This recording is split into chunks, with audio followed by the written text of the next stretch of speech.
الحمد لله وحده والصلاة والسلام على من لا نبي بعده اعوذ باللہ من الشیطان الرجیم بسم اللہ الرحمن الرحیم۔ قرآن کریم کے اندر اللہ نے فرمایا کاش تم ظالموں کو اس حالت میں دیکھ سکو جبکہ وہ سکرات موت میں ڈبکیاں کھا رہے ہوتے ہیں اور فرشتے ہاتھ بڑھا بڑھا کر کہہ رہے ہوتے ہیں کہ لاؤ نکالو اپنی جانیں، آج تمہیں ان باتوں کی پاداش میں ذلت کا عذاب دیا جائے گا جو تم اللہ پر تہمت لگا کر ناحق بکا کرتے تھے اور اس کی آیات کے مقابلے میں سرکشی دکھایا کرتے تھے۔ میرے محترم دوستو، دنیا کے اندر بڑی سے بڑی طاقتیں آئی، بڑے سے بڑے حکمران آئے، بڑے سے بڑے بادشاہ آئے، دولت والے آئے، عزتوں والے آئے، لیکن جس نے اپنے اللہ کو نہیں پہچانا، جس نے اپنے اللہ سے تعلق نہیں جوڑا، وہ اس دنیا کے اندر خاک میں مل کر ناکام ہو گئے، دنیا میں بھی ناکام ہوئے اور آخرت میں بھی ناکام ہونے والے ہیں۔ چلیے آج ہم ایک ایسی قوم کا تذکرہ کرتے ہیں جو بڑی طاقتور تھی، جس کا اللہ نے قرآن کے اندر ذکر کیا ہے۔ نہ اس سے پہلے اتنی طاقتور کوئی قوم آئی اور نہ اس کے بعد کبھی اتنی طاقتور کوئی قوم آئے گی، لیکن اللہ کی جب نافرمانیوں پر آئے، اللہ کو ناراض کرنے پر آئے، تو اللہ نے کیسے زبردست ان پر عذاب نازل کیے۔ قوم عاد جو بڑی طاقتور تھی، یہاں تک کہ طاقت کے نشے میں، دولت کے نشے میں اللہ کو للکارنے لگے اور کہنے لگے من اشد منا قوہ، کوئی ہم سے بڑا طاقتور ہے تو لاؤ، ہمیں کس سے ڈراتے ہو؟ ان نقول الا تراک بعض آلہتنا بسوء، ہمارے خدا نے تیری عقل خراب کر دی ہے، ہم سے بڑا کوئی طاقتور نہیں ہے۔ آج بھی دنیا کے اندر ایسے نہ جانے کتنے ہی لوگ ملیں گے جو اس طرح کے طعنے دیتے ہیں، جو اس طرح کی گستاخیاں کرتے ہیں کہ یہی زندگی اصل ہے، یہی ہمیں ہمیشہ رہنا ہے اور یہاں کی جو دولت ہے وہی سب کچھ ہے، اور وہ آج ہمیں یہ للکار کر کہتے ہیں کہ اگر کوئی اللہ ہے، کوئی رب ہے، کوئی خدا ہے تو پھر وہ ہم پر عذاب نازل کیوں نہیں کرتا۔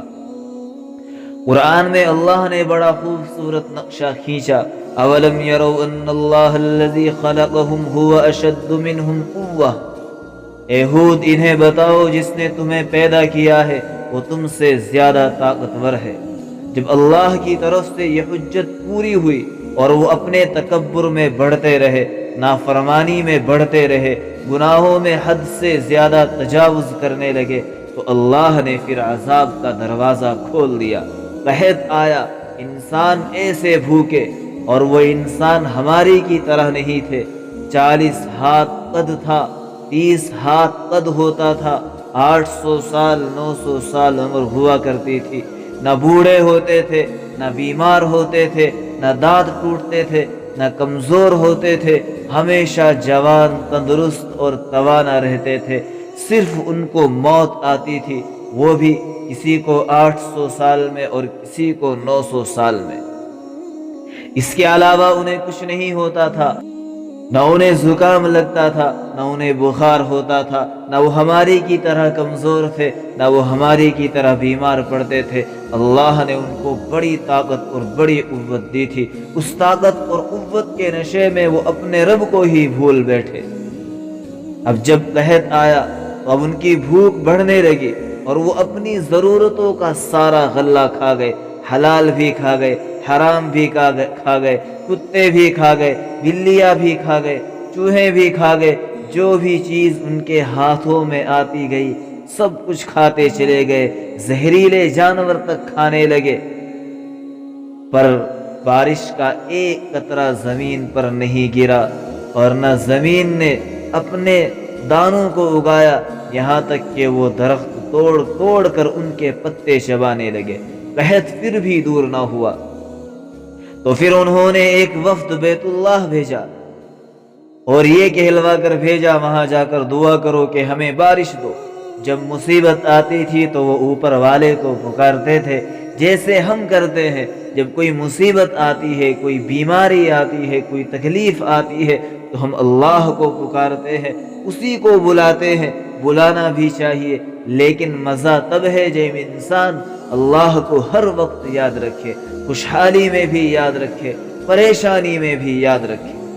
جب اللہ ان کا کام کر دیتا تھا پھر سرکش ہو جاتے تھے، پھر انہی پتھروں کو پوجتے تھے، پھر انہی پتھروں کے سامنے سر جھکاتے تھے، پھر انہی سے مدد مانگا کرتے تھے۔ تو اللہ نے 3 بادل ان کے سامنے کیے، آواز آئی ان میں سے ایک کا انتخاب کرو، ایک سفید ہے، ایک سرخ ہے، ایک کالا ہے۔ آپس میں باتیں کرنے لگے، کہنے لگے سفید تو خالی ہوتا ہے، سرخ میں ہوا ہوتی ہے، کالے میں پانی ہوتا ہے۔ انہوں نے کہا کہ یہ کالا بادل چاہیے۔ آواز آئی ضرور پہنچے گا، یہ واپس پہنچے۔ انہوں نے کہا بارش ہو گئی۔ تو پھر جب ساری قوم اکٹھی ہوئی تو اللہ نے وہ بادل بھیجا۔ فلما رأوه عارضا مستقبل أوديتهم، وہ بادل آیا، کہنے لگے هذا عارض ممطرنا، وہ دیکھو بادل آ رہا ہے اور اب بس بارش برسنے ہی والی ہے۔ اللہ نے کہا بل هو مستعجلتم به، یہ بارش نہیں ہے، یہ وہ عذاب ہے جو تم ہود سے کہتے تھے، کون ہے ہم سے بڑا جو ہمیں کچھ کر کے دکھائے، کون ہے ہم سے بڑا جو ہمیں عذاب میں گرفتار کر کے دکھائے، کون ہے ہم سے زیادہ طاقتور۔ اللہ نے کہا اب عذاب کے لیے تیار ہو جاؤ، ریح فیہا عذاب علیم تدمر کل شیء بامر ربها، اب دیکھو کیسے تمہارا رب تمہیں اڑاتا ہے۔ ان کے گھروں کو ہوا نے اڑا دیا، ان کو ہوا نے اڑایا۔ 60 ہاتھ اونچے قد کے لوگ اور تنکے کی طرح ہوا میں اڑ رہے تھے، ان کے سروں کو آپس میں ہوا ٹکرا رہی تھی، وہ گھومتے تھے، سر ٹکراتے تھے، گھومتے تھے، سر ٹکراتے تھے۔ بعض لوگ بھاگ کے غاروں میں چھپ گئے تو ہوا کا بگولا ایسا زوردار طریقے کے ساتھ غار کے اندر جاتا اور پھر ایک دھماکے کے ساتھ ان کو باہر نکالتا، پھر ان کو ہوا میں اچھال دیتا بال کی طرح،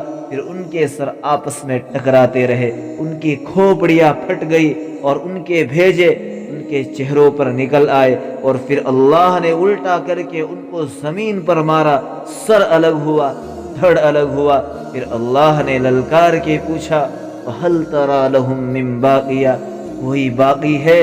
کوئی باقی ہے کوئی جو مجھے چیلنج کرے، ہے کوئی جو مجھے للکارے، ہے کوئی مجھ سے بڑا بادشاہ، ہے کوئی مجھ سے زیادہ طاقتور۔ محترم دوستو، اللہ نے یہ واقعات قرآن کے اندر اس لیے بیان فرمائے کہ ہم ان سے عبرت پکڑے، ان سے سبق سیکھے۔